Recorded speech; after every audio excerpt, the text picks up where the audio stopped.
When Winston Churchill spoke in Parliament, he managed to convince an empire to go to war.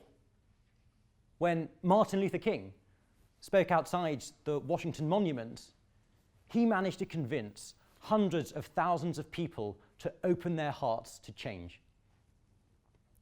When Adolf Hitler spoke in Germany, he managed to convince a nation of an ideology which led to one of the greatest tragedies in human history.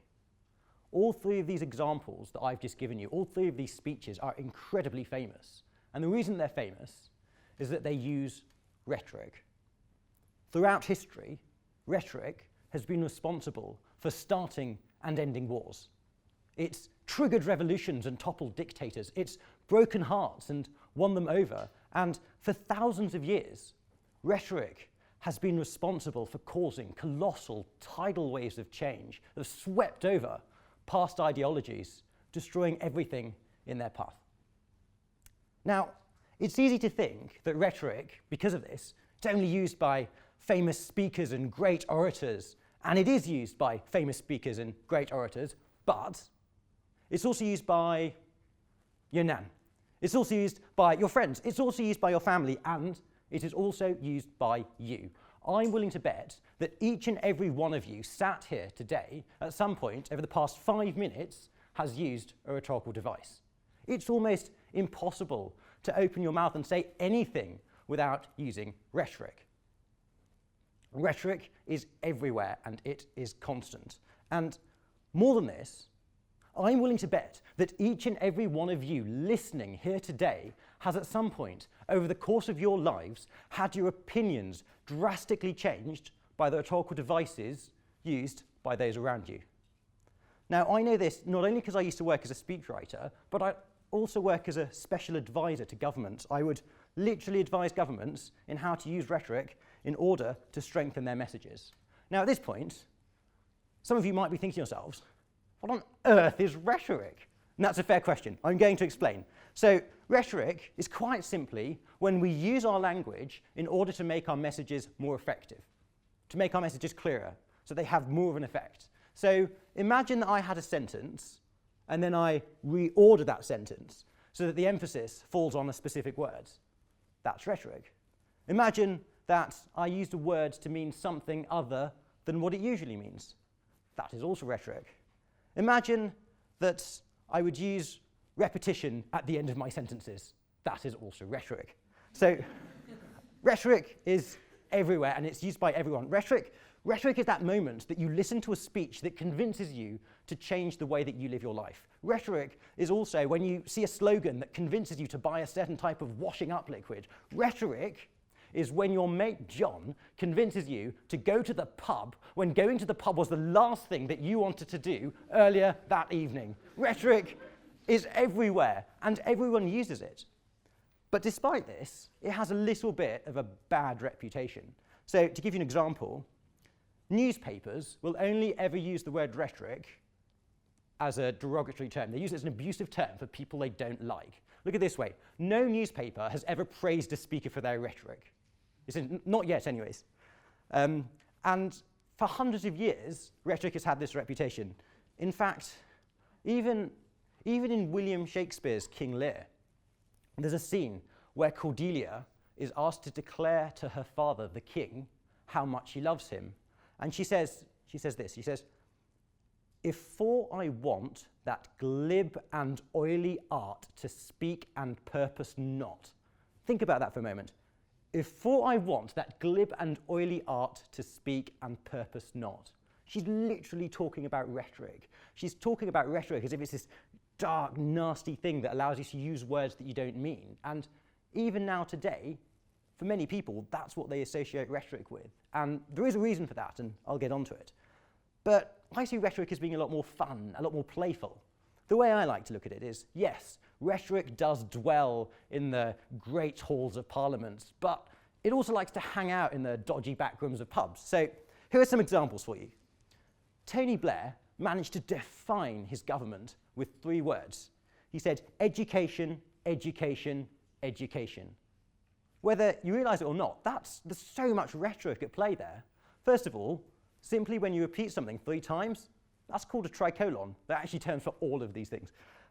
Also, repeating the same words in immediate order in order to emphasize your message is called epizeuxis. More than that, using your language to characterize either you as an individual or an organization is called ethos. So in saying education, education, education, Tony Blair has essentially just used a tricolon of epizeuxis with an underpinning of ethos. So there's a lot more at play there than you'd realize. So there's your parliamentary example, but what about in pubs? Have you ever been on a night out in a pub and you've seen a group of young guys, maybe on a stag do, had a couple of drinks, and one of them stands up and says, "Oi, lads, lads, lads." I can see you clearly have.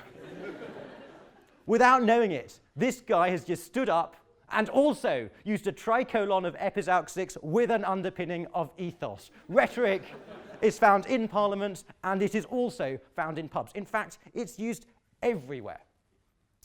Now, it can be hard to get your head around this concept that there's this linguistic device that's used by great orators like Winston Churchill, but also used by those guys in the pub. And there must be a sense of scale, right? And there is a sense of scale. I like to think of rhetoric as being a lot like singing.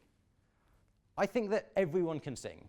I know that's controversial. Like, even if you say you can't sing, odds are you can, but you're just not very good at it. It's like when I sing, I sound like a dying cat, but I can do it. And you get some people, there are some people who are just naturally really good at singing. And then you get some people who have spent years of their lives practicing to make their singing better. And then you get people who receive professional training to make them better singers. And when you meet someone who's naturally talented, who spent years practicing and who has received professional training, and they sing for you, it's beautiful, it's enchanting, it's mesmerizing. And you're in a trance. You just want to hear more. And in a way, I think that rhetoric is actually quite similar. There are some people who are just naturally really good at applying it. Just subconsciously, they just get it. There are some people who spend years of their lives practicing the arts, and there are some people who receive professional coaching or training. And equally, when you meet someone who meets all of those criteria, and they start talking to you, you are also in a trance. And this is why rhetoric has its bad reputation, because when you are in that trance, you do not scrutinize messages the way that you usually do. You trust the speaker, you take things for granted. And when we do that, our opinions become incredibly vulnerable. And our opinions, they dictate the way we live our lives. They make us who we are. So that's why rhetoric has this reputation, because if used in certain ways, rhetoric can transcend logic. It can distort reasoning, and it makes our opinions incredibly vulnerable. And that's why Shakespeare referred to it as that glib and oily art. That's why the media only ever use it as an abusive term. That's why so many people are scared of it. So I mentioned ethos earlier. Just to remind you, ethos is when we use our language in order to characterize either ourselves or other people or an organization. So it's simply when we use language to show ourselves. So for example, if I came here and I wanted to seem like an authoritative leader, I might change the words that I use in order to do that. If I came here and I wanted to seem like a bumbling academic, again, I might change my language in order to do that. You can see there's some bumbling academics in the audience. So I'm going to give you an example of ethos and how it can be used deceptively, but not a sinister one, a slightly more fun one. So I am one of 6 children. And my mother, when I was younger, I remember she used to get into conversations with other parents about how to best raise children. For any parents here, you know that you do that sometimes. And whenever my mother would get into one of these conversations, she had a secret weapon. She had a line that when she used it, she automatically became the most authoritative person in the room. She would go, "Well, as a mother of 6. And the moment that she said that, everyone would therefore assume that she is the most authoritative voice in the room and bow down to that authority. And there's me saying, "No, Mama Doza, that's just a cheap use of ethos." But if you think about it, it is just ethos, because she could have theoretically raised 6 crooks, murderers, and thieves. She could also be the worst parent in the world and still talk about it. She's not, by the way, she's lovely. So that's ethos. Tony Blair uses it, the guys in the pub use it, my mum uses it, I use it, we all use it. And when, the example I've given you is light-hearted, but imagine that a politician stood up and used ethos, you might even call it a charm offensive, and managed to convince an audience of people that they were an expert on a subject, or to convince them that they are something that they are not, that they're able to use that false logic. That's the point where it can get a little bit, I think, quite scary and dangerous.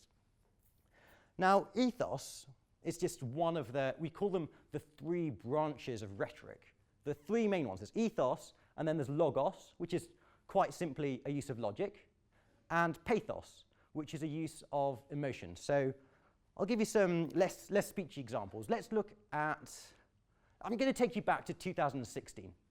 Donald Trump and Hillary Clinton are battling it out for the top job of President of the United States of America. Both candidates are giving speeches, both candidates have their campaign teams, and both candidates have their political campaign slogans. Donald Trump's was "Make America Great Again." Those 4 words are actually really quite powerful. Whether you agree with them or not, they're rhetorically loaded to the max. Make America great again. First of all, it's an imperative. It's literally telling you what to do. It is telling you to make America great. But more than that, he's actually presenting a logical syllogism in a sort of way, because the statement "Make America Great Again" works on the implied premise that America is no longer great, or that it used to be.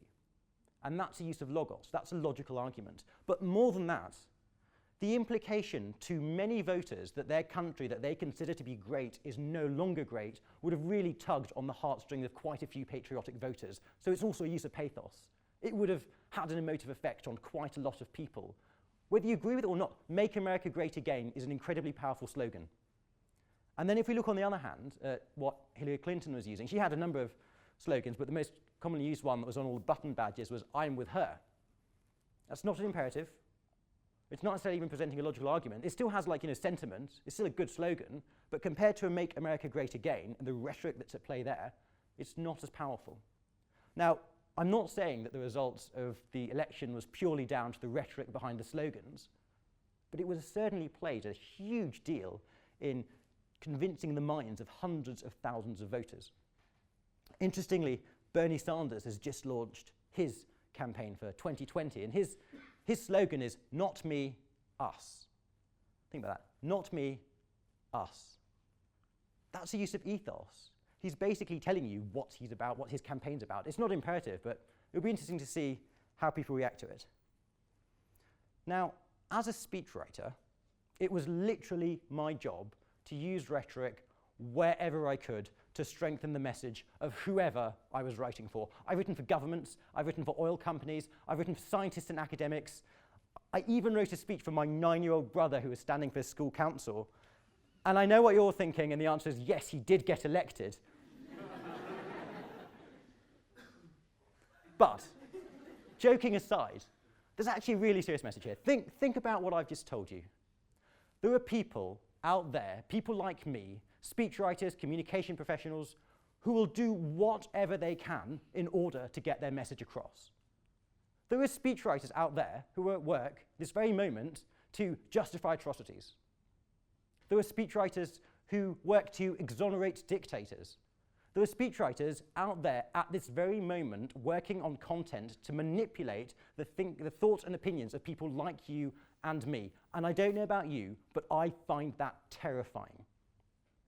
Rhetoric is used and abused constantly, whether that's a speech, whether it's a blog post, whether it's simply someone coming up with a campaign slogan. Rhetoric is used against us, and it is constant. And I genuinely believe that we need to do more. I genuinely believe that we need to be aware of our own vulnerabilities. We need to scrutinize the messages that our politicians feed us. We need to challenge the marketing which is constantly thrown in our faces. We need to take a stand against the rhetorical advances of those who would seek to exploit our vulnerabilities. Now, if you've taken any part of my message, if any part of my speech has resonated with you, you should be asking yourself, was this genuine? Or was it just another example of a speaker using that glib and oily art to speak and purpose not? Thank you.